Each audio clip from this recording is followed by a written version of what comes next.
माळव अधिपति महाराजा इंद्रद्युम्नंकर जय हो। आस आस विद्यापति आसन ग्रहण कर। मते स्मरण करथिले जानिथिब तो उत्तर पश्चिम दक्षिण ए तीन दिगरु दूत माने फेरी आसिछंती। जाने दीर्घ 71 वर्ष काल से माने तीन दिग खोजी खोजी श्री विष्णु श्री जगन्नाथंकर चिन्ह बन्न सुधा केउंटी पाइले नाही। एबे शून्य हस्तरे से माने फेरी आसिछंती। महाराणींकर से गोटे कथा श्री विष्णुक व्यतीत अन्य देव पूजा से करिवे नाही। बेलकु बेल मु बुद्धि शून्य ही पड़ुछि। जदि अनुमति देबे तेबे जगतनाथ प्रभु जगन्नाथंक सन्धान रे मु पूर्व दिग को यात्रा करिबे। तुमे ब्राह्मण श्रेष्ठ विद्यापति तुमे पूर्व दिग को जीव। पूर्व पारावार उपकूल पवित्र उत्कल खंडरे मोर आराध्य देवता प्रभु वासुदेव केउठी न केउठी विराजमान करिसंती। आस तुम मस्तक रे मु ए सुवर्ण शिरीपा पिंधाई देउछि। आज ये रात्रि प्रभात हेबा पूर्वरु प्राची कुआतारा उदय हेबा संगे संगे तुमे पूर्व दिग को यात्रा कर। महाराजांकर जय हो।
मथारे सुना सिरीपा कांधरे शुक्ल पैता गोरा देह बलिष्ठ बाहु किए तुमे ब्राह्मण?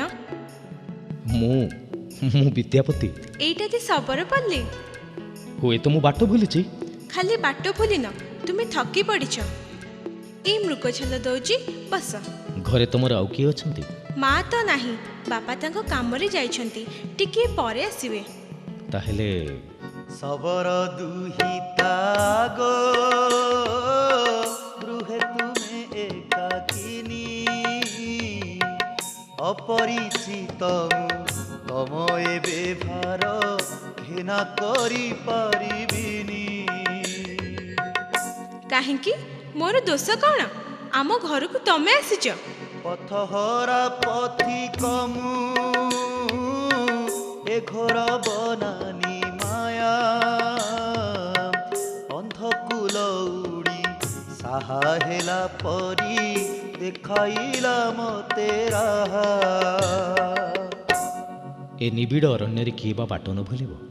କିନ୍ତୁ କାହାର ମନ୍ତ୍ର ଶକ୍ତି, କାହାର ମାୟା ଯେମିତି ମୋତେ ଏଠିକି ବାଟ ଦେଖି ଟାଣି ଆଣିଲା। ମୁଁ ଫେରି ଯାଉଛି। ବାପା ଆସି ଶୁଣିଲେ ମୋତେ ଗାଳି ଦେବେ। ରଖିବ ନାହିଁ ମୋ କଥା?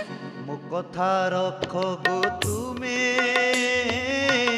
ଅଳି ଆଉ କର ନାହିଁ। ଲଳିତେ ଗୋ ତୁମେ ବାପାଙ୍କୁ ମୋ କଥା କହିବ ସବୁ ବୁଝାଇ। ଦେଖିବ, ତମ ବାପାଙ୍କୁ ମୋ କଥା କହିଲେ ସେ ସବୁ କଥା ବୁଝିଯିବେ। ମୋ ନାଁ ତୁମେ ଜାଣିଲ କେମିତି? ତମ ନା? ହଁ, ମୁଁ ତ କହି ନାହିଁ। କିଛି ବୁଝିପାରୁନି ଏ ରହସ୍ୟ। ବଣ ଭିତରେ ଗୋଟିଏ ଅଦୃଶ୍ୟ ଶକ୍ତି ମୋତେ ଏଠିକି ଟାଣି ଆଣିଲା। ଏଠି ମୋ କଥା ଶୁଣି ଏ ଶବରୀ କନ୍ୟା ମନରେ ଭ୍ରମଜାତ ହେଉଛି। କାହିଁକି? ହେ ପ୍ରଭୁ ଜଗତନାଥ, ତମରି ଅନୁସରଣରେ ଆସିଛି ମୁଁ। କ'ଣ ଭାବୁଛ ଏତେ? ନା, ମୁଁ ଯାଉଛି। ଏଇ ବାପା ଆସିଲେଣି। ମା ଲଳିତା, ଲଳିତା। ଇଏ କିଏ?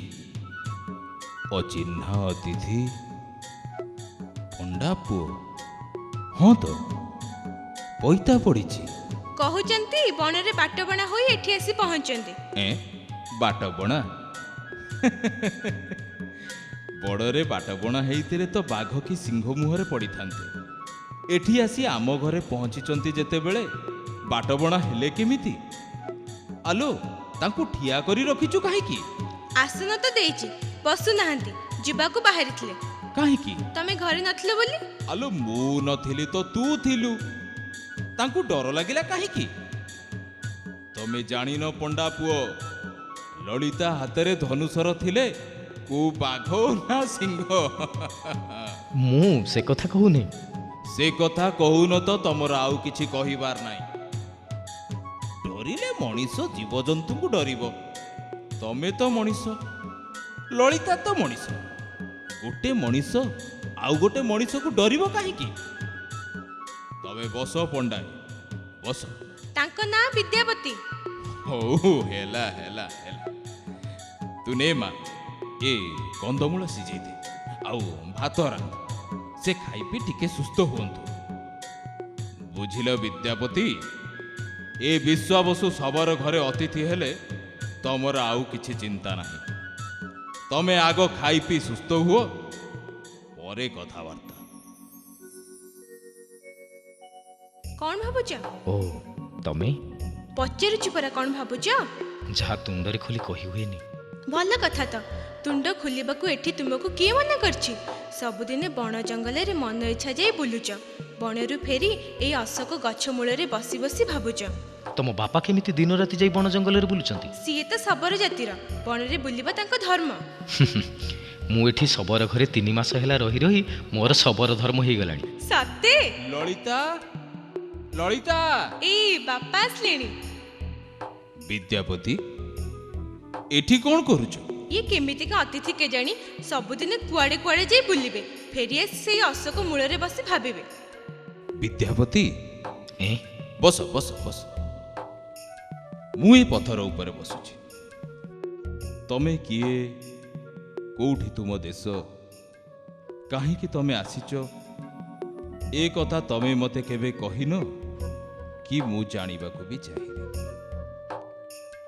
ହେଲେ 3 ମାସ ତମକୁ ନୀତି ପ୍ରତି ଦେଖି ଦେଖି ତମ ପାଖରେ ଏ ମନ ଏମିତି ବାନ୍ଧି ହେଇଗଲାଣି ଯେ ମୁଁ ଠିକ୍ ବୁଝିପାରୁନି। ଶୁଣ ବାପ, ତତେ ମୁଁ ପୁଅଠୁ ବଳି ସ୍ନେହ କରିଛି। ତୋ ହାତରେ ମୁଁ ଲଳିତାକୁ ଦେବି। ଲଳିତା ସାଙ୍ଗରେ ତୋର ବାହାଘର ହବ। ବାହାଘର? କାହିଁକି? ବାହାଘରଠୁ ବଳି ଆଉ ପୁଣ୍ୟ କାମ କ'ଣ ଅଛି ଯେ ତୋ ଆଖି ଖୋସି ହେଇଯାଉଛି? ମୋ ଝିଅ କ'ଣ ତୋ ମନକୁ ପାଉନି? ଝିଅ ତମର ଯେମିତି ରୂପବତୀ ସେମିତି ଗୁଣବତୀ, କିନ୍ତୁ ତମେ ଶବର, ମୁଁ ବ୍ରାହ୍ମଣ। କ'ଣ କହିଲୁ? ମୁଁ ଶବର ବୋଲି ଛୋଟ ଜାତି?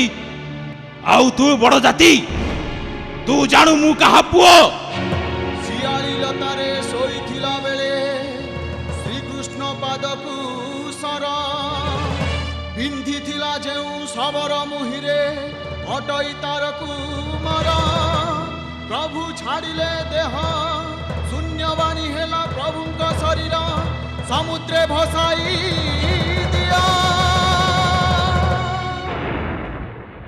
ସେଇଠୁ ସେଇଦିନୁ ପ୍ରଭୁ ଲୁଚି ରହିଛନ୍ତି ନୀଳମାଧବ ରୂପରେ ଦାରୁ ବ୍ରହ୍ମ ହୋଇ ପୂଜା ପାଇବାକୁ ମର୍ତ୍ତେ କଳି ଯୁଗରେ। ମୋର ଶୁଣିଥା କଥା ମୋ ଝିଅର ହାତ ନ ଧରିବୁ ଯେବେ ଉଡ଼େଇ ଦେବି ତୋ ମଥା ଉଡ଼େଇ ଦେବି ତୋ ମଥା ଉଡ଼େଇ ଦେବି ତୋ ମଥା।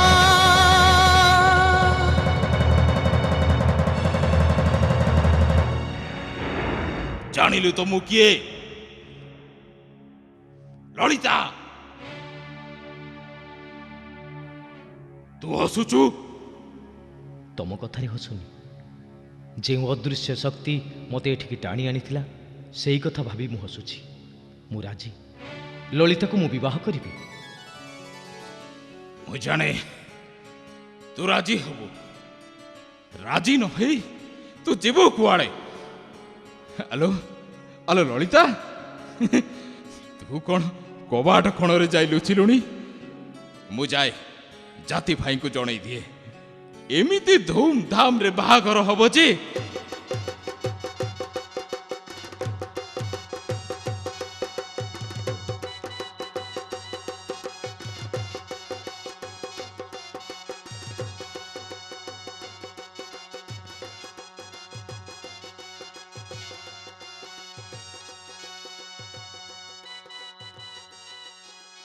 ନାଇଁ এই କଥା ଆଉ ହେଇପାରିବ ନାହିଁ। ବାହାଘର ଆଗରୁ ତୁମେ ଏକା ଏକା ବସି ଭାବୁଥିଲ, ମୋର କିଛି ଚାରା ନଥିଲା। ବାହାଘର ପରେ ତମ ଭାବନାରୁ ଅଧେ ଭାଗ ମୋର। ଏଣିକି ତୁମକୁ ତୁଣ୍ଡ ଖୋଲିବାକୁ ପଡ଼ିବ। ଲଳିତା, କ'ଣ? ଜୀବନରେ ମୁଁ ମୃଗ ଦେଖିଛି, କିନ୍ତୁ ମୃଗ ନୟନ କେବେ ଦେଖିନଥିଲି।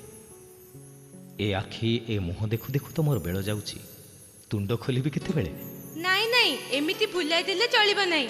ଦେଖିଲ, ଏମିତି ଏଣୁ ତେଣୁ ବସି ଭାବି ଭାବି ତୁମ ଦେହ ମୁଣ୍ଡ କ'ଣ ହେଇଗଲାଣି।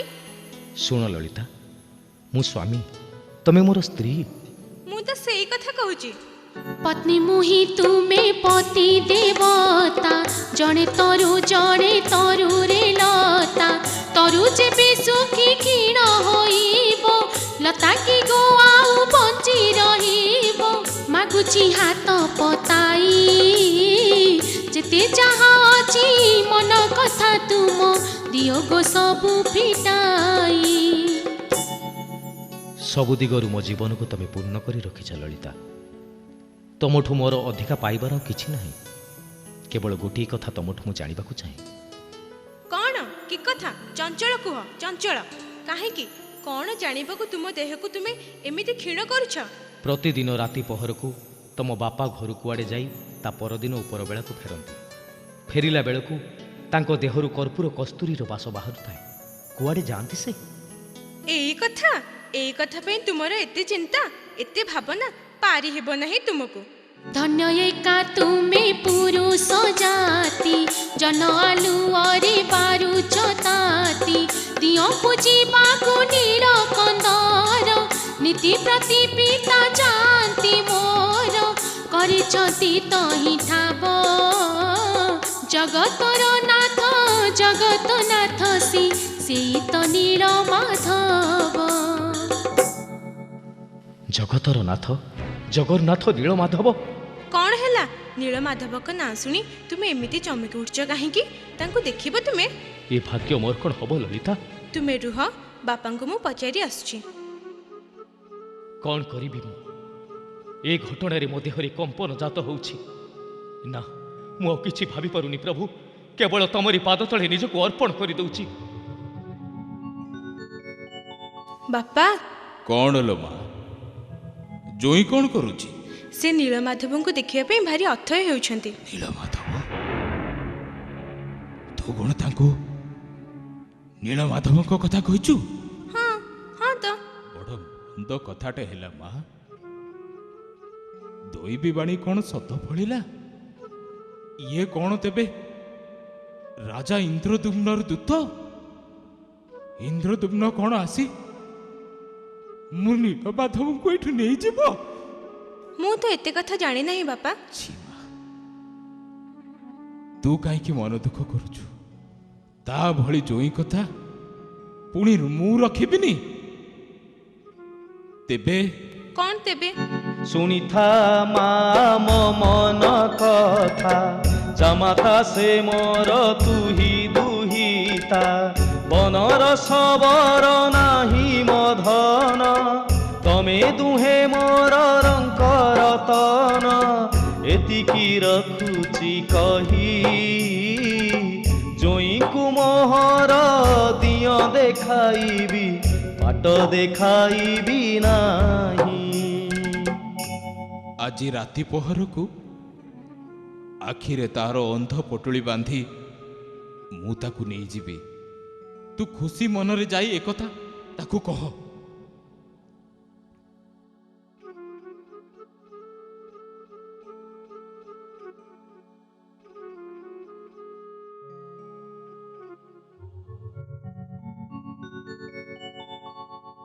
କ'ଣ କହିଲେ? ଆଜି ରାତିରେ ସେ ତୁମକୁ ନେଇ ଦିଅ ଦେଖେଇବେ, ହେଲେ ବାଟ ଦେଖେଇବେ ନାହିଁ। ଆଖିରେ ଅନ୍ଧ ପୁଟୁଳି ବାନ୍ଧି ନେଇଯିବେ। ମୋର ଭାଗ୍ୟ ମୁଁ ନୀଳମାଧବଙ୍କ ଦର୍ଶନ ପାଇବି। ହେଲେ ଲଳିତା, ସେ ମୋତେ ଅବିଶ୍ୱାସ କରୁଛନ୍ତି କାହିଁକି? ସେ ଅବିଶ୍ୱାସ କରନ୍ତୁ, ମୁଁ ତୁମର ସ୍ତ୍ରୀ, ମୁଁ ତୁମକୁ ଅବିଶ୍ୱାସ କରିପାରିବି ନାହିଁ। ମୁଁ ତୁମକୁ ଗୋଟିଏ ଉପାୟ କହୁଛି। କି ଉପାୟ? ମାଘି ସୋରିଷ ମୁଁ ଦେବି ଗୋପନେ, କାନିରେ ବାନ୍ଧିବ ଅତି ଯତନେ, ବୁଣି ବୁଣି ଯାଉଥିବ ସୋରିଷ, ଦିନ କେତଟାରେ ଉଠିବ ଗଛ, ଜଣା ପଡ଼ିଯିବ ବାଟ, ଜଣା ପଡ଼ିଯିବ ବାଟ, ଏକା ଏକା ଯାଇ ନୀଳ କନ୍ଦରରେ ପାଇବ ପ୍ରଭୁଙ୍କ ଭେଟ। ବୁଝିଲ ତ? ଆଜି ରାତିରେ ବାପାଙ୍କ ସାଙ୍ଗରେ ଗଲାବେଳେ ମାଘି ସୋରିଷ ବୁଣି ବୁଣି ଯିବ। ସୋରିଷ ଗଛ ହୋଇଗଲେ ଦିନେ ଯାଇ ବାଟ ଦେଖି ଆସିବ।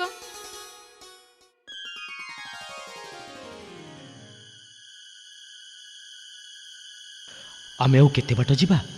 ଆଉ ବେଶୀ ବାଟ କାହିଁ, ଏଇ ପରା, ଏଇ କନ୍ଦରରେ ଆସି ଆମେ ପହଞ୍ଚିଲେଣି। ଏଇଠି ଅଛନ୍ତି ପ୍ରଭୁ ନୀଳମାଧବ?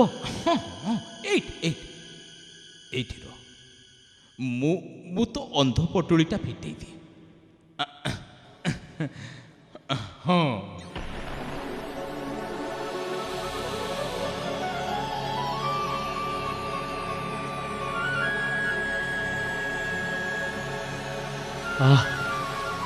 ଏ କ'ଣ ମୁଁ ଦେଖୁଛି? ଏ କି ଅପରୂପ ମୂର୍ତ୍ତି, ଏ କି ଅପରୂପ ମୂର୍ତ୍ତି ମୁଁ ଦେଖୁଛି। ମୁଁ ନିସ୍ତରି ଗଲି, ନିସ୍ତରି ଗଲି, କୋଟି କୋଟି ଜନ୍ମ ପାଇଁ ମୁଁ ନିସ୍ତରି ଗଲି। ଏ ଘୋର ଅରଣ୍ୟ ଘନ ଅନ୍ଧକାର ରାତି, ମନେ ତ ଜାଗଇ ନାହିଁ ତିଳେ ମାତ୍ର ଭୀତି, ସବୁ ଅନ୍ଧାରକୁ ଫେଇ କି ରଙ୍ଗେ ଆସୁଛି ଉଇ, ନୟନାଭିରାମ ନୀଳ ଆଲୋକର ଭାତି।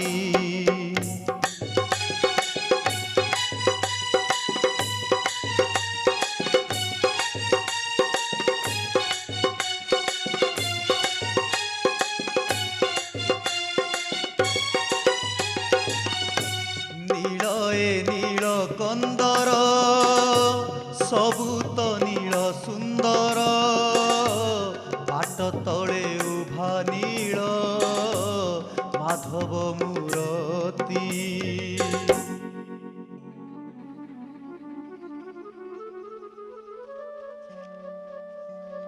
ଆକାଶରେ ଚନ୍ଦ୍ର ନାହିଁ, ନୀଳ କନ୍ଦରରେ ବିଶ୍ୱାବସୁ ସନ୍ଧ୍ୟା ଦୀପ ଜାଳି ନାହାନ୍ତି। ତମରି ଶ୍ରୀଅଙ୍ଗରୁ ପ୍ରଭୁ ନୀଳ ଆଲୋକର ଢେଉ ଖେଳି ଉଠୁଛି। ବାହ ଉପରେ ମଥା, ମୁଦ୍ରିତ ନୟନ, ପାଦ ପଦ୍ମ ପ୍ରସାରିତ, ଏ ବଟ ବୃକ୍ଷ ତଳେ କେତେ ନିଶ୍ଚିନ୍ତରେ ଶୋଇଛ ପ୍ରଭୁ। ଦେଖୁଛ ପ୍ରଭୁ,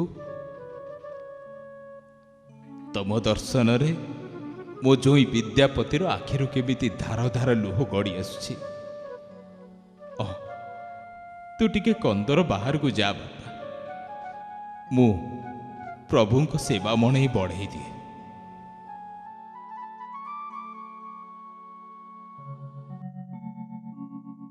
ନିଅ ପ୍ରଭୁ, ଆଜି ତମ ମଣୋହି ପାଇଁ ଏ ଯେଉଁ ପୋଡ଼ା କନ୍ଧମୂଳ ଆଣିଛି, ଇଏ ସବୁ କନ୍ଧମୂଳଠୁ ସାର, ଖାଇଲେ ଜାଣିବୁ। ନିଅ। ହେଇତି ମହାପ୍ରଭୁ, ମୁଁ ତମର ହାତ ଗୋଡ଼ ଧରି ନେହୁରା ହଉଛି, ତମେ ମୋ ସାଙ୍ଗରେ ଏମିତି ହଟ ଲଗାନା। ତମକୁ ଭୋକ ହବଣି, ନବଟି ନିଅ ନିଅ। ନାହିଁ ରେ ବିଶ୍ୱାବସୁ, ଆଉ କନ୍ଦମୂଳ ଭୋଜନ ଚଳିବନି।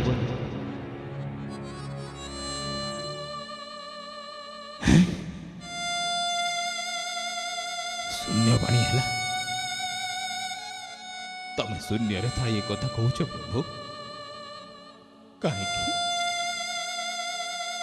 ମୋର କି ଦୋଷ ହେଲା ଯେ ତମେ ମୋ ହାତରୁ କନ୍ଦମୂଳ ଖାଇବନି? ନା ନା, ଏଥିରେ ତୋର କିଛି ଦୋଷ ନାହିଁ। ଶୁଣ ମୋ ପ୍ରିୟ ସବର, ହେ ମୋର ବଚନରେ, କନ୍ଦମୂଳ ଖାଇବାକୁ ନାହିଁ ଆଉ ମନରେ।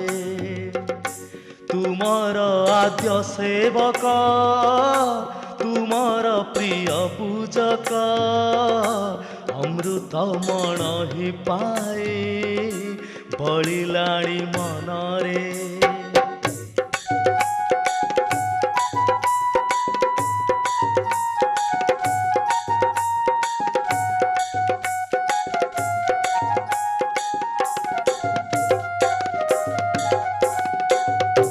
हे ବିଦାରୁ ବ୍ରହ୍ମରୂପ, ଲାଗିବ ତ୍ରିସନ୍ଧ୍ୟା ଧୂପ, ଲୋଡ଼ିଲାଣି ଆମ୍ଭଙ୍କୁ ତ ରାଜା ଇନ୍ଦ୍ରଦ୍ୟୁମ୍ନରେ। ଏକଥା ତୁମେ କହୁଛ ପ୍ରଭୁ? ତୁମେ ମୋ କଥାର ତ ଉତ୍ତର ଦଉନ।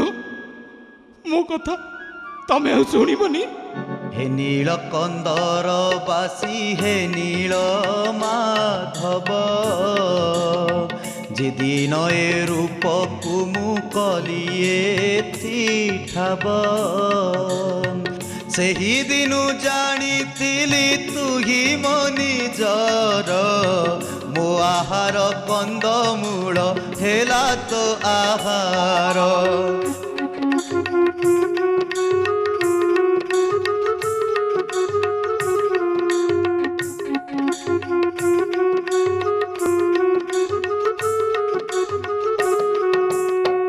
ଖାଉଥିଲୁ କନ୍ଦମୂଳ ହୋଇ କେତେ ଖୁସି, ଆଜି କେଉଁ ଦୋଷ ଦେଖି ଯାଉଛୁ ତୁରୁଷି। ତୁରୁଷି ବସିଲୁ ବୋଲି ମୁଁ କିରେ ରୁଷିବି, ତୋର ଆଜ୍ଞା ପାଳି ମୋର ଭାଗ୍ୟ ମୁଁ ଭୋଗିବି।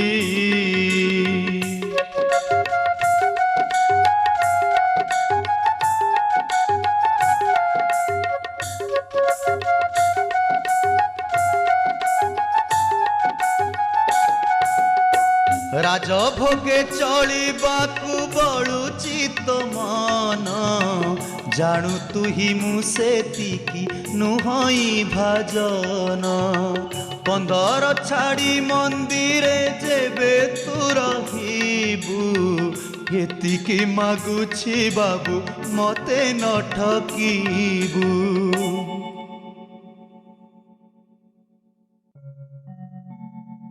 ବାପାଙ୍କ ସାଙ୍ଗରେ ଯାଇ ନୀଳମାଧବଙ୍କୁ ଦେଖିଲ, ମୋ ବୁଦ୍ଧିରେ ନୀଳକନ୍ଦରକୁ ବାଟ ଚିହ୍ନି ରଖିଲ। ଇଏ କେମିତିକା କଥା ଯେ ତୁମେ ଡରି ଯାଉଛ? ଏଇ ବାପା ତୁମର ଆସିଲେଣି। କ'ଣ ହେଲା? ବିଦ୍ୟାପତି ତଳକୁ ମୁହଁ କରି ଠିଆ ହେଇଛି କାହିଁକି? ତମକୁ କହିବାକୁ ଡରୁଛନ୍ତି। ଡରୁଛି କାହିଁକି? ବହୁତ ଦିନ ହେଲା ଘରୁ ଆସିଲେଣି, ଭାବୁଛି ଟିକେ ଘରକୁ ଯିବି। ଇଏ ତ ଅତି ଭଲ କଥା, ଏଥିରେ ଡରିବାର କ'ଣ ଅଛି? କହ, କେବେ ଯିବୁ? ଏ ରାତି ପାଇଲେ। ମୁଁ କଲ୍ୟାଣ କରୁଛି ବାପ, ତୁ ଭଲରେ ଭଲରେ ଯାଇ ଘରେ ପହଞ୍ଚିବୁ। ମୁଁ ଜାଣେ, ଠିକ୍ ଜାଣେ, ତୁ ତୋ କୁଟୁମ୍ବ ପରିବାରଙ୍କୁ ଦେଖା କରି ତୋ କାମ ସାରି ପୁଣି ଏଠିକି ଫେରି ଆସିବୁ। ଲଳିତା, ରାତି ପାହିଲେ ଜୋଇଁ ମୋର ଯାତ୍ରା ଆରମ୍ଭ କରିବ। ଯା ସବୁ ଯୋଗାଡ଼ କରି ରଖ।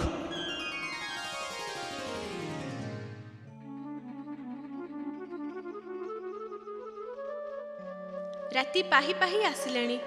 ମୁଁ ଜାଣିପାରୁନି ଲଳିତା, କେମିତି କ'ଣ କହି ତମଠାରୁ ମୁଁ ବିଦାୟ ନେବି, ମେଲାଣି ନେବି।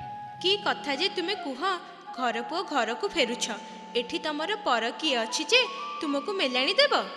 ନା ନା ଲଳିତା, ଏ କଥା କହି ତମେ ମୋତେ ଭୁଲେଇ ଦେଇପାରିବନି। ଉଡ଼ିଲାଣି କୁଆଁ ତାରା, ପ୍ରଭାତ ହେଲାଣି, ଦିଅ ଗୋ ମେଲାଣି ବୋଲି ସ୍ଫୁରୁ ନାହିଁ ବାଣୀ। ସାକ୍ଷୀ ରଖି ଜଗନ୍ନାଥ ଧରିଥିଲି ଯେଉଁ ହାତ, ସେହି ହାତ ଧରି ପୁଣି କହୁଛି ଆସିବି ସତ୍ୟ।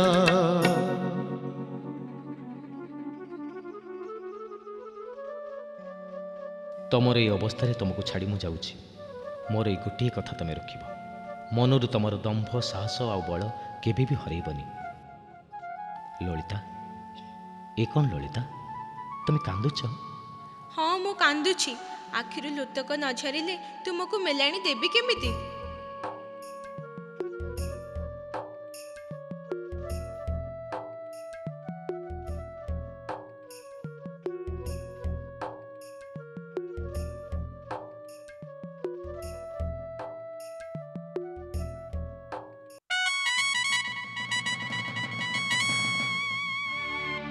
କି ସମ୍ବାଦ ଦୂତ? କିଏ ଆସିଛି? ବିଦ୍ୟାପତି ଫେରି ଆସିଛନ୍ତି ଛାମୁ। ବିଦ୍ୟାପତି ଫେରି ଆସିଛି? କାହିଁ ସେ? କେଉଁଠି? ନା, ମୁଁ ନିଜେ ଯାଇ ତାକୁ ପାଛୋଟି ଆଣିବି। ଏଇ ତ ବିଦ୍ୟାପତି। ହଁ ମହାରାଜ, ମୁଁ ଫେରି ଆସିଛି ମହାରାଜ, ମୁଁ ଫେରି ଆସିଛି। ତମର ଆଖି ଦେଖି, ତମର ମୁହଁ ଦେଖି ମୁଁ ବୁଝିପାରୁଛି ବିଦ୍ୟାପତି, ତୁମେ ଖାଲି ଫେରିନ। ତୁମେ ମୋର ଆରାଧ୍ୟ ଦେବତା ଶ୍ରୀ ଜଗନ୍ନାଥ ବିଷ୍ଣୁକୁ ଏ କ'ଣ ବିଦ୍ୟାପତି, ତମ ଓଠରେ ହସ ଆଉ ଦୁଇ ଆଖି ଲୁହରେ ଢଳ ଢଳ। ମୋର ଯେଉଁ ଆଖିକୁ ଲୁହ ଢଳ ଢଳ ଦେଖୁଛନ୍ତି, ସେଇ ଆଖିରେ ମୁଁ ଦେଖି ଆସିଛି ନୀଳ ମାଧବ ରୂପରେ ପ୍ରଭୁ ଜଗନ୍ନାଥଙ୍କୁ। କୁହ ବିଦ୍ୟାପତି, ଅଟକି ଗଲ କାହିଁକି?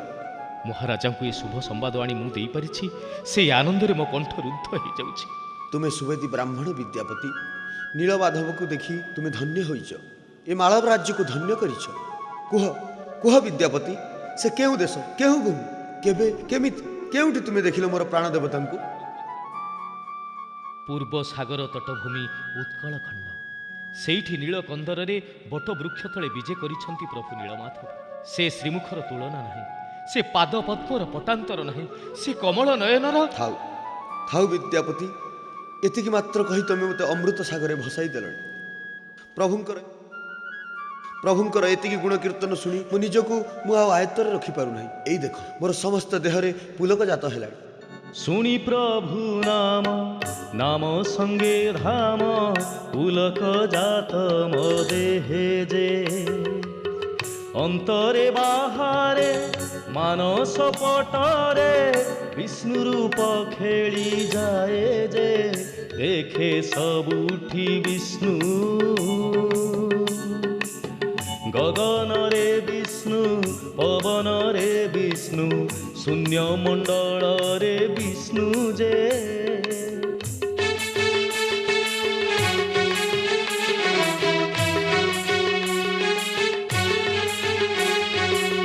ଏ ମୋର ଆଦେଶ ଅଦ୍ୟ ନିଶି ଶେଷ, ମଙ୍ଗଳ ଆରତି ବେଳେ ହେ, ଘେନି ଥାଟ ବାଟ ଯିବା ପୂର୍ବ ତଟ, ଯିବା ପୁଣ୍ୟ ନୀଳା ଚଳେ ହେ, ଆଉ ନ ସହେ ତର,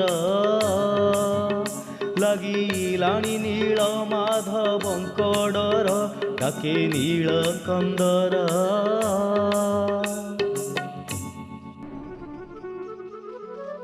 ମହାରାଣୀ ଗୁଣ୍ଡିଚା ବିଜେ କଲେଣି। ଶୁଭ ସମ୍ବାଦ ଶୁଣିଲ ତ ରାଣୀ? ସବୁ ଶୁଣିଛି। ମନେ ମନେ କେତେ ସ୍ୱପ୍ନ ଦେଖିଛି। ଠାକୁର ବିଜେ ହେବେ, ପ୍ରତିଷ୍ଠା ପାଇବେ, ପୂଜା ଅର୍ଚ୍ଚନା ହେବ, ମଙ୍ଗଳ ଆରତୀ ବେଳେ ମୁଁ ଘଣ୍ଟା ବଜାଇବି, ସନ୍ଧ୍ୟା ଆରତୀରେ ଶଙ୍ଖ ଫୁଙ୍କିବି, ସୁନା ଥାଳିରେ ସର ସରପୁଳି ଅନ୍ନ ବ୍ୟଞ୍ଜନ ମଣୋହି ବଢ଼ା ହେବ। ତମର ସ୍ୱପ୍ନ ସଫଳ ହେବ ରାଣୀ, ଜୀବନ ଆମର ଧନ୍ୟ ହେବ। କାଲି ନୀଳକନ୍ଦର ଯାତ୍ରାରେ ମୁଁ ତୁମ ସହିତ ଯିବି ତ ମହାରାଜ? ପ୍ରଥମେ ତୁମେ ହିଁ ତ ବେକାରେ ବସିବ। ଦେବପୀଠକୁ ସ୍ୱାମୀ ସହିତ ସ୍ତ୍ରୀ ନ ଗଲେ ଯାତ୍ରା ଯେ ସଫଳ ହୁଏ ନାହିଁ। ଯାଅ ବିଦ୍ୟାପତି, ତୁମେ ଯାଅ, ଯାତ୍ରା ପାଇଁ ପ୍ରସ୍ତୁତ ହୁଅ। ଏ କ'ଣ ସଂକୀର୍ଣ୍ଣ ଗିରିପଥ, ଏ ଭିତରକୁ ଯିବା କେମିତି? ଶିବିକା ଏଇଠି ରହୁ, ଥାଟ ବାଟ ଏଇଠି ରହନ୍ତୁ। ଛାମୁ ଆଉ ମହାରାଣୀ ମୋ ସାଙ୍ଗରେ ଆସନ୍ତୁ, ମୁଁ ନୀଳକନ୍ଦର ଭିତରକୁ ବାଟ କଢ଼େଇ ନେବି। ଚାଲ। କାହିଁ, କେଉଁଠି ସେ କନ୍ଦର, କେଉଁଠି ସେ ବଟବୃକ୍ଷ?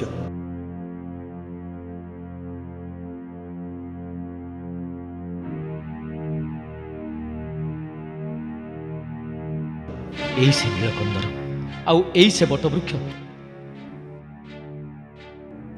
ଏ ବଟବୃକ୍ଷ ତଳେ ଦିଅ କାହାନ୍ତି? ବେଦୀ ଶୂନ୍ୟ ପଡ଼ିଛି ବିଦ୍ୟାପତି। ଏଇଠି ଏଇଠି ଛାମୁ ମୁଁ ସ୍ୱଚକ୍ଷୁରେ ଦେଖିଛି। ଏଇ ବେଦୀରେ ବିଜେ ହୋଇଥିଲେ ପ୍ରଭୁ ନୀଳମାଧବ। ଦେହରେ ଶଙ୍ଖ ଚକ୍ର ଗଦା ପଦ୍ମର ଚିହ୍ନ। ଶବର ବିଶ୍ୱାବସୁ ତାଙ୍କର ପୂଜା ଅର୍ଚ୍ଚନା କରନ୍ତି। ଏଇ ତ ବିଶ୍ୱାବସୁ ଆସିଲେଣି। ମୁଁ ଜାଣିଥିଲି ବିଦ୍ୟାପତି ତୁ ନିଶ୍ଚୟ ଫେରି ଆସିବୁ। ଦିଅଙ୍କ କାମ ସାରି ଘରକୁ ଯାଉଥିଲେ ତମମାନଙ୍କୁ ଦେଖି ଫେରି ଆସିବୁ। ତମେ ବିଶ୍ୱାବସୁ? ହଁ, ନୀଳମାଧବଙ୍କ ସେବକ। ପ୍ରଭୁ କାନ୍ତି? ଏଇ ବେଦୀ ଉପରେ। ବେଦୀ ଖାଲି ପଡ଼ିଛି, ପ୍ରଭୁ ଗଲେ କୁଆଡ଼େ? ମୋ ନୀଳମାଧବଙ୍କୁ କିଏ କୁଆଡ଼େ ନେଇଗଲା? ମୁଁ କହୁଛି, ତୁମେ ପ୍ରଭୁଙ୍କୁ ନେଇ କେଉଁଠି ଲୁଚେଇ ରଖିଛ? ମୁଁ ଲୁଚେଇ ରଖିଛି? ଏତେ କାଳ ପ୍ରଭୁ ତ ନିଜେ ଆସି ମୋ ନୀଳକନ୍ଦରରେ ଲୁଚି ରହିଥିଲେ, ମୁଁ ତାଙ୍କୁ କୁଆଡ଼େ ଲୁଚେଇବି? ବିଦ୍ୟାପତି, ଏ ଶବରକୁ ବନ୍ଦୀ କର। କିନ୍ତୁ ମହାରାଜ। ତୁମେ ଜାଣିନ ବିଦ୍ୟାପତି, ବଣର ଶବର ଏମାନେ। ରାଜା ଇନ୍ଦ୍ରଦ୍ୟୁମ୍ନ। ଇଏ ତ ପ୍ରଭୁଙ୍କ ଶୂନ୍ୟବାଣୀ। ପ୍ରଭୁ ମୋର ଶୂନ୍ୟରୁ ଉଭେଇ ଯାଇଛନ୍ତି। ତମେ ବିଚାର କର ପ୍ରଭୁ, ମୁଁ କି ଦୋଷ କଲି ବୋଲି ମତେ ରାଜା ବାନ୍ଧିବ ବୋଲି କହୁଛି? ଧର ନାହିଁ ମନ୍ଦ ବୁଦ୍ଧି, ବାନ୍ଧନା ଏ ଶବରେ, ନ ପାଇବୁ ଇନ୍ଦ୍ରଦ୍ୟୁମ୍ନ ମତେ ଆଉ କନ୍ଦରେ। ନୀଳାଦ୍ରି ପର୍ବତ ଚୂଳେ ରହିବି ବଡ଼ ଦେଉଳେ, ଗଢ଼ା ବେଗେ ସେ ଦେଉଳ ବସାଇ ଚକ୍ର ଶିଖରେ।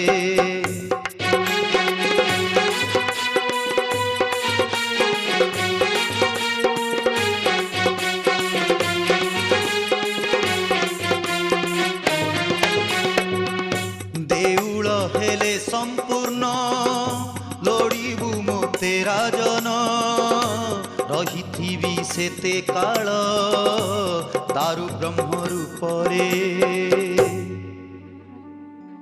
ହେ ପ୍ରଭୁ କରୁଣାନିଧି, ତୁମର ଶୂନ୍ୟ ବାଣୀ ଶୁଣାଇ ଆମର ଏ ତୃଷିତ ପ୍ରାଣକୁ ତୁମେ ଶୀତଳ କରିଛ। ଆମର କୋଟି କୋଟି ପ୍ରଣାମ ଗ୍ରହଣ କର ପ୍ରଭୁ। ଆସ ବିଶ୍ୱାବସୁ, ତୁମକୁ କୋଳାଗ୍ରତ କରି ମୁଁ ଧନ୍ୟ ହୁଏ। ଧନ୍ୟ ସେ ନୀଳାଦ୍ରି, ଧନ୍ୟ ସେ ନୀଳ କନ୍ଦର, ତୋଳାଇଲେ ଇନ୍ଦ୍ରଦ୍ୟୁମ୍ନ ଏଠାରେ ମନ୍ଦିର। ଶଙ୍ଖନାଭି ମଣ୍ଡଳରେ ଉଭା ସେ ଦେଉଳ, ବସାଇଲେ ଗ୍ରାମ ଏକ ରାମକୃଷ୍ଣପୁର। ରାମ ଯେ ରାମ ସେ ରାମ ରାମ ରାମ, ନବୀନ ସୁନ୍ଦର ଘନ ନଟବର ଶ୍ୟାମ। 60 ହାତ ଦେଉଳ ଭୂତଳେ ରହିଲା, ବିଶ୍ୱାସ ହେ ହାତ ଶୂନ୍ୟ ମାର୍ଗକୁ ଉଠିଲା। ରାମ ଯେ ରାମ ସେ ରାମ ରାମ ରାମ, ନବୀନ ସୁନ୍ଦର ଘନ ନଟବର ଶ୍ୟାମ। ଦେଉଳ ଉପରି ଭାଗେ କଳସ ସ୍ଥାପିତ, କଳସ ଉପରେ ନୀଳ ଚକ୍ର ସୁଶୋଭିତ। ରାମ ଯେ ରାମ ସେ ରାମ ରାମ ରାମ, ନବୀନ ସୁନ୍ଦର ଘନ ନଟବର ଶ୍ୟାମ। ମୋର ନିମନ୍ତ୍ରଣ ରକ୍ଷା କରି ଆପଣ ମନ୍ଦିର ପ୍ରତିଷ୍ଠା ପାଇଁ ଏ କ୍ଷେତ୍ରକୁ ଆସିଛନ୍ତି। ଏ ମୋର ପରମ ସୌଭାଗ୍ୟ ବ୍ରହ୍ମଦେବ। ଇନ୍ଦ୍ରଦ୍ୟୁମ୍ନ, ତୁମେ ମନ୍ଦିର ତୋଳେଇଲ, ଏ କ୍ଷେତ୍ରରେ ତମର ରାଜଛତ୍ର ଉଡ଼େଇଲ। ଦେଖ ତ, ଛତ୍ର ଚାମର ଉଡ଼େଇ ଏ କେଉଁ ରଜା ଏଣିକି ଆସୁଛନ୍ତି? ମୁଁ ତ ତାଙ୍କୁ ଚିହ୍ନି ପାରୁନାହିଁ। କିଏ ତୁମେ ମହାବାଗ? ମୁଁ ରାଜା ଗାଲମାଧବ। ତମେ କିଏ? ମୁଁ ଇନ୍ଦ୍ରଦ୍ୟୁମ୍ନ। ତୁମେ ତେବେ କିଛି ଜାଣିନ ଗାଲମାଧବ? ଇଏ ହଉଛନ୍ତି ମାଳବାହାଧିପତି ମହାରାଜା ଇନ୍ଦ୍ରଦ୍ୟୁମ୍ନ। ଏ ମନ୍ଦିର ସିଏ ତୋଳେଇଛନ୍ତି। ପ୍ରତିଷ୍ଠା ପାଇଁ ମତେ ନିମନ୍ତ୍ରଣ କରି ଆଣିଛନ୍ତି। ହସିଲ କାହିଁକି? ହସିବି ନାହିଁ। ଏ କ୍ଷେତ୍ରରେ ରାଜା ମୁଁ। ଏ ମନ୍ଦିର ମୁଁ ତୋଳାଇଲି। ଆଉ ଇଏ କେଉଁଠିକାର କିଏ ଆସି କହୁଛନ୍ତି କ'ଣ ନା ମନ୍ଦିର ସେ ତୋଳାଇଛନ୍ତି। ଇଏ ବଡ଼ ବିଚିତ୍ର କଥା। କ'ଣ କହୁଛ ଇନ୍ଦ୍ରଦ୍ୟୁମ୍ନ? ମନ୍ଦିର ମୁଁ ତୋଳାଇ ନଥିଲେ ବ୍ରହ୍ମଲୋକକୁ ଯିବାର ସାହସ ମୁଁ କରିନଥାନ୍ତି। ଗାଲମାଧବ, ତମେ କ'ଣ କହୁଛ? ମୋର ସେମିତିକା ସାହସ ନଥିଲେ ଏତେ ବଡ଼ ଗୋଟାଏ ମନ୍ଦିର ମୁଁ ତୋଳାଇ ପାରିନଥାନ୍ତି। ଇଏ ଆହୁରି ବିଚିତ୍ର କାହାଣୀ। ତୁମେ ମନ୍ଦିର ତୋଳାଇଛ? କେହି ସାକ୍ଷୀ ଅଛନ୍ତି? ମୁଁ ମନ୍ଦିର ତୋଳାଇଲି ବୋଲି ତ ମନ୍ଦିର ଏଠି ମୁଣ୍ଡ ଟେକି ଠିଆ ହେଲା। ଆଉ ସାକ୍ଷୀ କ'ଣ? ଇନ୍ଦ୍ରଦ୍ୟୁମ୍ନ, ତମର କେହି ସାକ୍ଷୀ ଅଛନ୍ତି? ଅଛନ୍ତି। ମୋର ସାକ୍ଷୀ ଏଇ କଳ୍ପବଟର ଭୂଷଣ୍ଡ କାକ ଆଉ ଇନ୍ଦ୍ରଦ୍ୟୁମ୍ନ ପୋଖରୀର କୁର୍ମମାନେ। କାକ ବୋଲେ ପିତାମହ ଶୁଣ ମୋ ବଚନ, ଅଳ୍ପପଟେ ରହିଛି ମୁଁ ଧରି ରାମ ନାମ। ମୁଁ ଦେଖିଛି ଇନ୍ଦ୍ରଦ୍ୟୁମ୍ନ ଦେଉଳ ତୋଳିଲା, ବ୍ରହ୍ମାଙ୍କୁ ଆଣିବା ପାଇଁ ବ୍ରହ୍ମଲୋକ ଗଲା। ରାମ ଯେ ରାମ ସେ ରାମ ରାମ ରାମ, ନବୀନ ସୁନ୍ଦର ଘନ ନଟବର ଶ୍ୟାମ। ଏଗାଲ ମାଧବ ରାଜା ଗାଲୁ ପେଲୁ ଅଛି, ଜାଣିଥାଅ ତା କଥାରେ ସତ ନାହିଁ କିଛି। ଏ ରାମ ଯେ ରାମ ସେ ରାମ ରାମ ରାମ, ନବୀନ ସୁନ୍ଦର ଘନ ନଟବର ଶ୍ୟାମ। ଏ କାକଟା ଗୋଟାଏ ମୂର୍ଖ କାକ। ମୁଁ ତା କଥା ମାନିବି ନାହିଁ କି ମନ୍ଦିର ଛାଡ଼ିବି ନାହିଁ। ଆସ ତେବେ କୁର୍ମମାନଙ୍କ ପାଖକୁ ଯିବା। କୁର୍ମ ମାନେ ସାକ୍ଷ୍ୟ ଦେଲେ ସତ୍ୱର, ଇନ୍ଦ୍ରଦ୍ୟୁମ୍ନ ତୋଳାଇଛି ଦେଉଳ। ବହି ବହି ଦେଉଳକୁ ପଥର। ଏ କୁର୍ମ ଦଶା ହେଲା ଆମର। ଯେବେ ବ୍ରହ୍ମଲୋକ ଗଲେ ରାଜନ, ବ୍ରହ୍ମା କରୁଥିଲେ ବସି ତର୍ପଣ। ତର୍ପଣରେ ବହୁ କାଳ ବିତିଲା, ଏ ବାଲିଝଡ଼ ମନ୍ଦିରକୁ ପୋତିଲା। ବାଲି କଢେଇଲେ ଗାଲ ମାଧବ, ଅଛି ମନ୍ଦିର ଦେଖିଲା ସେ ଠାବ। ପାପ ଆଶା ତା ମନକୁ ଛୁଇଁଲା। ମିଛେ ଦେଉଳଟା ମୋର କହିଲା। ତାହେଲେ ଗାଲମାଧବ, ଏବେ କ'ଣ କହୁଛ ତୁମେ? ଶୁଣି କୁର୍ମୁ ମୁଖୁ ବାଣୀ ଏ ସନ, ଗାଲ ମାଧବ ବିରସ ବଦନ। ଲାଜେ ତଳ ମୁଖ କରି ବସିଲା, ଇନ୍ଦ୍ରଦ୍ୟୁମ୍ନର ଦେଉଳ ମାନିଲା। ଯଥାବିଧି ବ୍ରହ୍ମା କଲେ ପ୍ରତିଷ୍ଠା, ଶୂନ୍ୟ ବାଣୀ ଶୁଣାଇଲେ ଦେବତା। ମହାରାଣୀ ଗୁଣ୍ଡିଚା, କୁଶ ଶଯ୍ୟା ଛାଡ଼ି ଚାଲି ଆସିଲ ଯେ ସ୍ୱାମୀ। ପ୍ରଭୁଙ୍କର ଶୂନ୍ୟବାଣୀ ହେଇଛି। ହେଇଛି? ହଁ, ମନ୍ଦିର ପ୍ରତିଷ୍ଠା ହେଲା। ଠାକୁରଙ୍କ ଦର୍ଶନ ମିଳିଲା ନାହିଁ। ଅହୋରାତ୍ର କୁଶଶଯ୍ୟାରେ ଶୋଇ ପ୍ରଭୁଙ୍କୁ ସ୍ମରଣ କଲି। ଏବେ ଶୂନ୍ୟବାଣୀ ହେଲା। ଦାରୁବ୍ରହ୍ମ ରୂପରେ ପ୍ରଭୁ ବାଙ୍କି ମୁହାଣରେ ବିଜେ ହୋଇଛନ୍ତି। ମନ୍ଦିରକୁ ଆସିବେ କିପରି? ମୁହାଣରେ ସୁନା ଶଗଡ଼ି ଲାଗିବ। ଲକ୍ଷ ଲକ୍ଷ ଥାଟ ସୈନ୍ୟ ଯେଉଁ ଦାରୁକୁ ସୁତାଏ ସୁଧା ଘୁଞ୍ଚାଇ ପାରିବେ ନାହିଁ, ସେଇ ଦାରୁକୁ ମୁଁ ପ୍ରଭୁଙ୍କ ପୂଜକ ବିଶ୍ୱାବସୁ ଓ ବିଶ୍ୱାବସୁର ଜାମାତା ବିଦ୍ୟାପତି ଶୂନ୍ୟ ଶୂନ୍ୟ ଟେକି ଆଣି ସୁନା ଶଗଡ଼ିରେ ଥୋଇବୁ। ଏହା ହିଁ ପ୍ରଭୁଙ୍କର ନିର୍ଦ୍ଦେଶ। ବିଦ୍ୟାପତି ତ ତାଙ୍କ ଶ୍ୱଶୁର ଘରେ ଅଛନ୍ତି। ହଁ, ମୁଁ ସେମାନଙ୍କ ନିକଟକୁ ଚାର ପଠାଇ ଦେଇଛି। ଏଇ ତ ସେମାନେ ଆସିଲେଣି। ସତ ମହାରାଜ, ଦିଅ ମୋର ଦାରୁ ବ୍ରହ୍ମ ରୂପରେ ବାଙ୍କି ମୁହାଣରେ ଦେଖା ଦେଇଛନ୍ତି। ହଁ ବିଶ୍ୱାବସୁ, ପ୍ରଭୁଙ୍କର ଅସୀମ ଦୟା। ତେବେ ଚାଲନ୍ତୁ ମହାରାଜ, ବାଙ୍କି ମୁହାଣକୁ। କେତେ କାଳ ହେଲା ମାଧବଙ୍କୁ ଦେଖିନି, ଥରେ ଆଖି ପୁରି ଦେଖିନି। ବିଦ୍ୟାପତି, ତୁମେ ମଧ୍ୟ ଆମ ସାଥିରେ ଯିବ। ଚାଲନ୍ତୁ ମହାରାଜ। ଏଇଠି ଗୋଟିଏ କଥା କହୁଛି ମହାରାଜ, ବିଦ୍ୟାପତି ମୋ ଝିଅ ଲଳିତାକୁ ବିବାହ କରିନଥିଲେ ସେ ନୀଳମାଧବଙ୍କର ଭେଟ ପାଇଥାନ୍ତା ନା ଏ ଦେଉଳ ଗଢ଼ା ହେଇଥାନ୍ତା, କି ପ୍ରଭୁ ଆଜି ଦାରୁବ୍ରହ୍ମ ହେଇନଥାନ୍ତେ। ଏ ଯୋଗାଯୋଗ ସହଜରେ ଘଟେନି।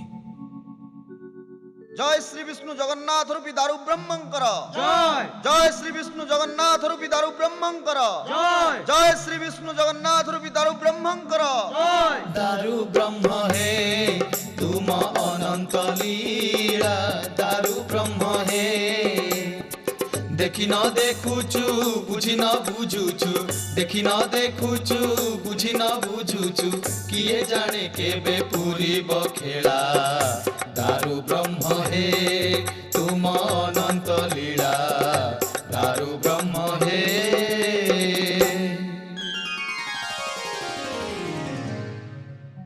ଦେଖୁଛ ତ ରାଣୀ, ଶ୍ରୀ ଜଗନ୍ନାଥ ପଦେ ପଦେ ଆମକୁ ପରୀକ୍ଷା କରି ଚାଲିଛନ୍ତି। 2 ଲକ୍ଷ ବଢ଼େଇ ଆସିଲେ, ସେମାନଙ୍କର ନିହାଣ ମୁଗୁର ଭାଙ୍ଗିଲା।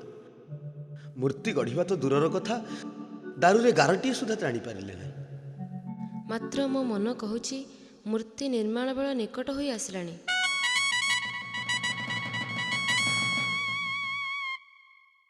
ଛାମୁ ଶୁଣିମା ହୁଅନ୍ତୁ, ଆଉ ଜଣେ ବଢ଼େଇ ଆସିଛି।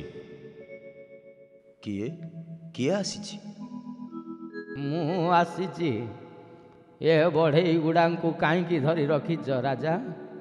ଜାତିରେ ବଢ଼େଇ, ମାତ୍ର ସେମାନେ କୁଳଧର୍ମ ରକ୍ଷା କରିପାରିଲେ ନାହିଁ। ଯିଏ ନିହାଣ ଧରିଲା ସେ ଯଦି ମୂର୍ତ୍ତି ଗଢ଼ି ଦେଉଥାନ୍ତା ତେବେ ଇଏ କ୍ଷେତ୍ର ଗୋଟାକ ମୂର୍ତ୍ତିମୟ ହେଇଯାଆନ୍ତାଣି।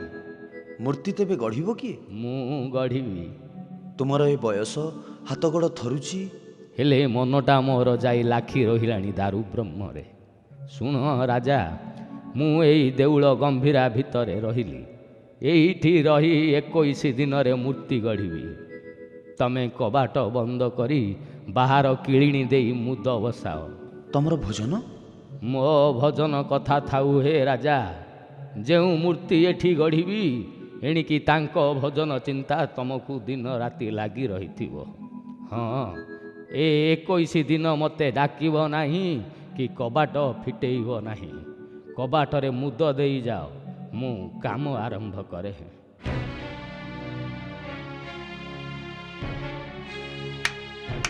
ଏ କ'ଣ କରୁଛ ସ୍ୱାମୀ? ସେ କହିଲେ ବୋଲି ସତକୁ ସତ ତୁମେ କବାଟରେ ମୁଦ ଦେଉଛ? ମୁଁ ଆଉ ଅନ୍ୟ କଥା କିଛି ଭାବି ପାରୁନାହିଁ ରାଣୀ, ତୁମେ ଆସ।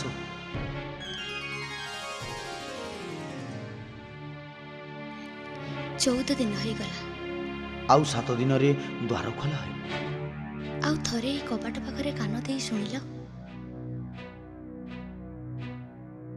କିଛି ନାହିଁ, ନିହାଣ ମୁଗୁରର ଶବ୍ଦ ଶୁଭୁ ନାହିଁ। ତାହେଲେ ମୋ ମନକୁ ପାପ ଛୁଉଁଛି। ରାଣୀ, ନା, ତୁମେ ଠିକ୍ କହିଛ ରାଣୀ। ମୁଁ ଏହି ମୁହୂର୍ତ୍ତରେ କ୍ଷମା କରନ୍ତୁ ମହାରାଜ, କିଏ ଜାଣେ ସେଇ ମହାପ୍ରଭୁଙ୍କ ଆଜ୍ଞାରେ ଏସବୁ ଘଟୁଛି। ତେବେ ଶୁଣନ୍ତୁ ମହାମନ୍ତ୍ରୀ, ଯଦି ମହାପ୍ରଭୁଙ୍କର ମୋ ପ୍ରତି ଦୟା ହୋଇଥାଏ ତେବେ ତାଙ୍କରି ଆଜ୍ଞାରେ ମୁଁ ମୁଦ ଭାଙ୍ଗୁଛି।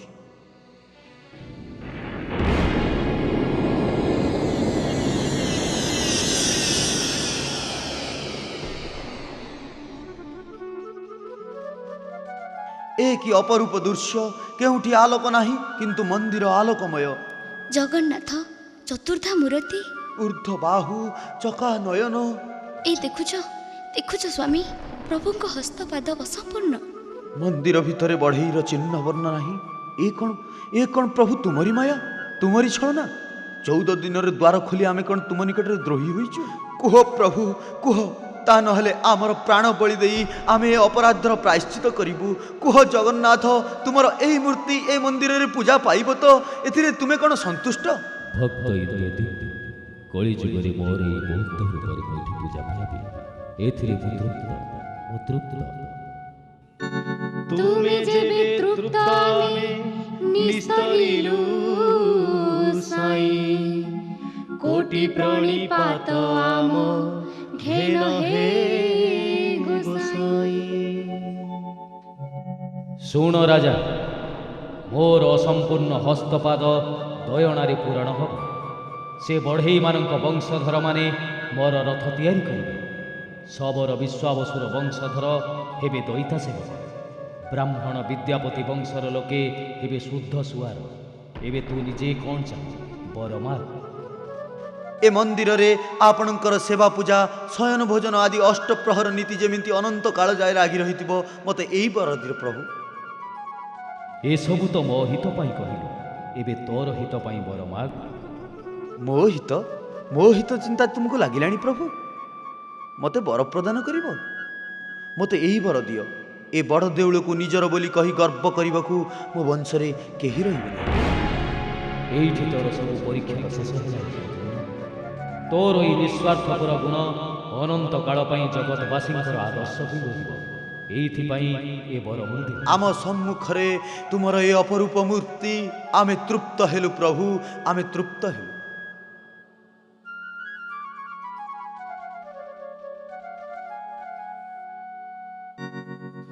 जगन्नाथ स्वामी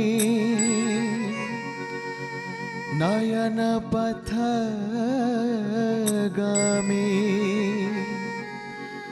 भव तुमे